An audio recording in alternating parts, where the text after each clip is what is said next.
Walk out to your porch tonight, right after sunset, and listen to the freezing yard. 20 minutes ago, the maple tree was packed with chickadees. The feeders were chaotic. Now, total silence. It looks dead out there. It isn't.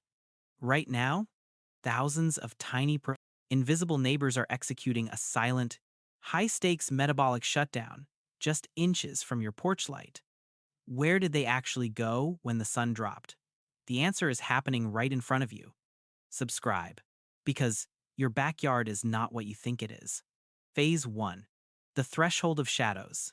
Stand by your window just as the last heavy light leaves the grass. Watch the empty space where the birds were just fighting over black oil sunflower seeds.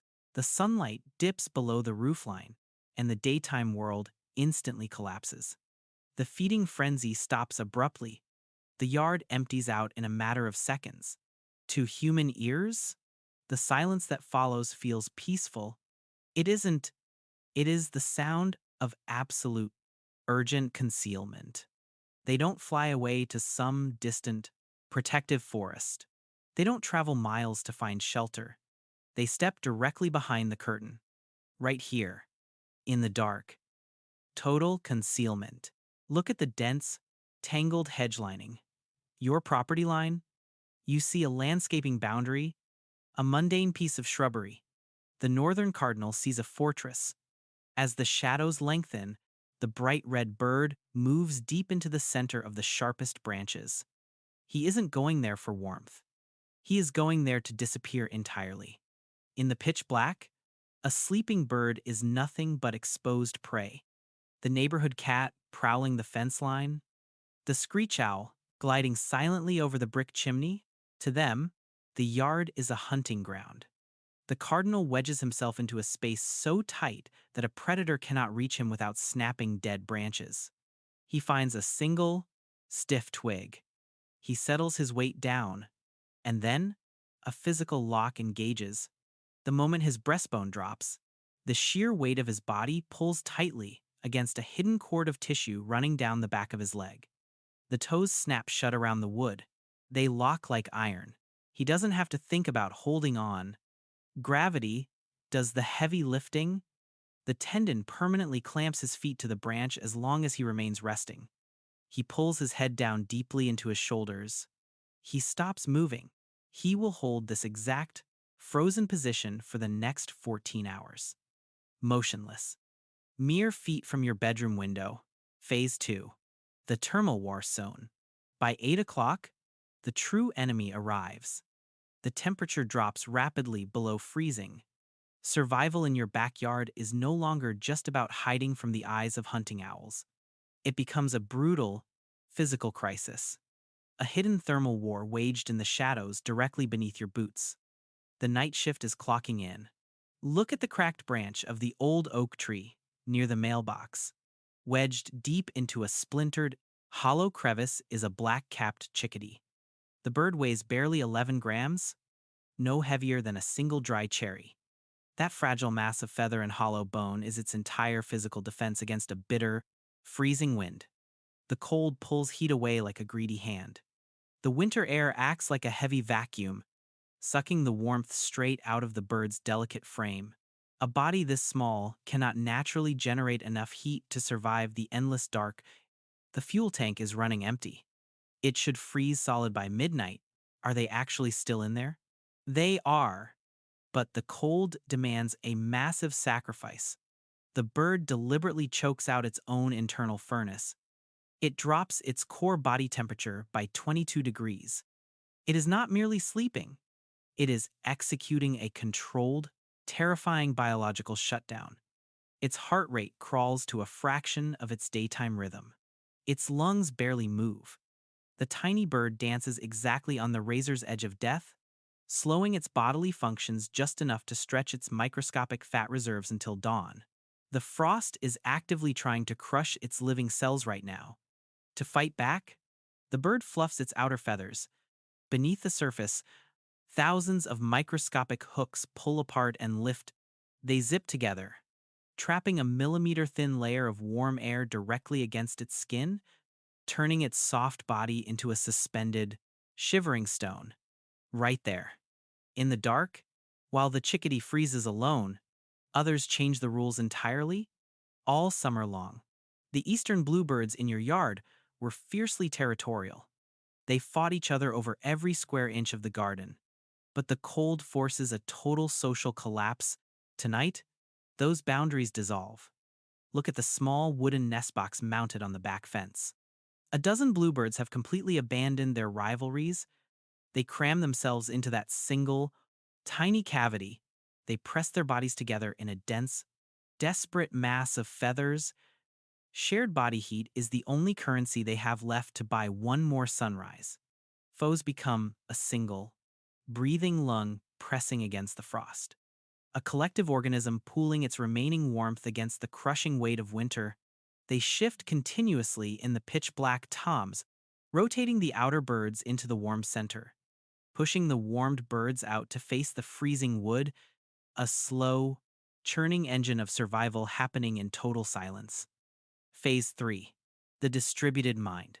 Midnight approaches. The cold is only half the war. The other half is dark.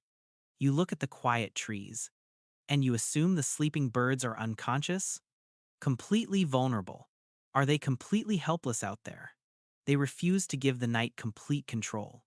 They put exactly half of their brain to sleep. The other half stays entirely awake, half asleep. At the exact same time, right now, hidden in the dense bushes lining your driveway. Hundreds of single faken WWWs, unblinking eyes are staring out into the blackness. The birds have wired the entire neighborhood into a silent, distributed alarm system. One side of their tiny brain rests and recovers. The other side is actively watching for incoming threats. If a stray dog snaps a dry twig near the porch, or a loose shingle rattles on the roof, that sound is heard and processed by a sprawling, invisible network of half-conscious minds. The sleeping flock is watching you, an invisible canopy of surveillance operating right outside your glass door, millions of neurons firing in the dark, keeping the neighborhood alive until morning. At 2 in the morning, a jarring noise shatters the heavy silence. A robin sings loudly from the top of the street lamp. That shouldn't be happening. But it is. The artificial glare of the halogen bulb, or the sudden click of your motion sensor porch light, hits the bird's open eye. The blast of light breaks its internal clock, a fatal biological misfire. The bird wastes precious, irreplaceable energy singing to a false dawn. A solitary, confused song echoing through the freezing, pitch-black neighborhood.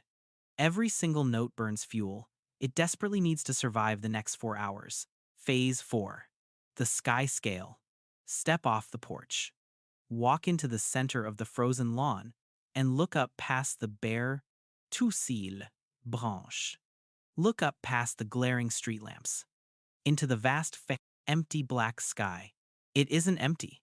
Far above your chimney, far above the highest winter clouds, a biological mass of unimaginable scale is moving. While the block sleeps wrapped in heavy blankets, an entire separate workforce is executing a desperate, high-altitude push. Millions of migrating birds are flying directly over your house in total darkness.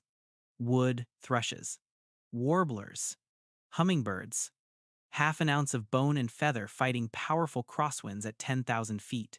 They are navigating by starlight and the invisible magnetic pull of the earth, a massive, invisible river of life flowing steadily toward the equator, a silent marathon happening right over your roofline. You cannot hear them. You cannot see them.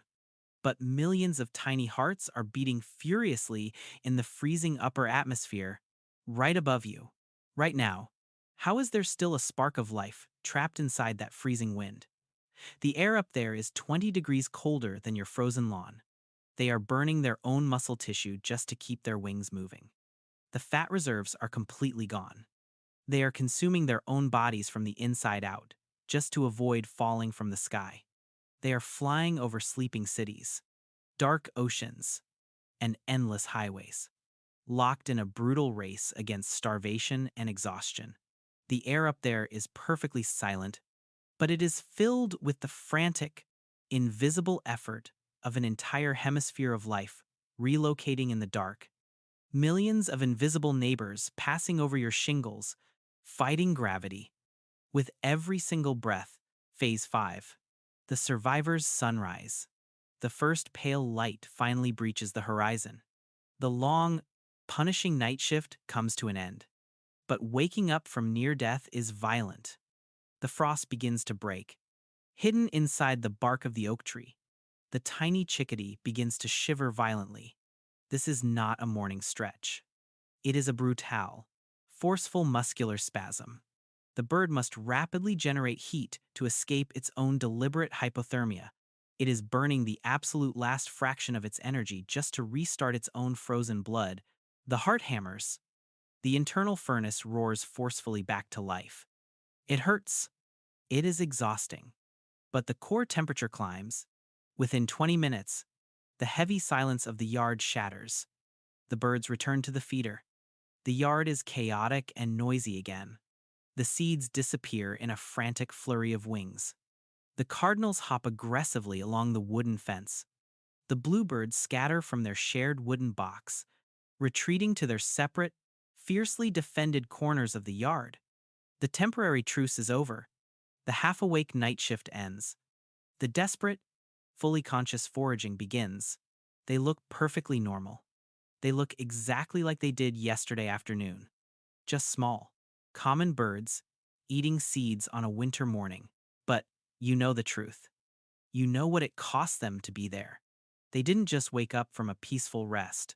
They survived a silent war against gravity, predators, and the freezing dark. They executed biological miracles while you slept. And tonight, when the sun drops below the tree line and the shadows stretch across the lawn, they will step back behind the curtain. They will lock their feet, lower their heart rates, and do it all over again. If you want to keep discovering the hidden, invisible realities operating right outside your window, subscribe now. The yard is never truly asleep.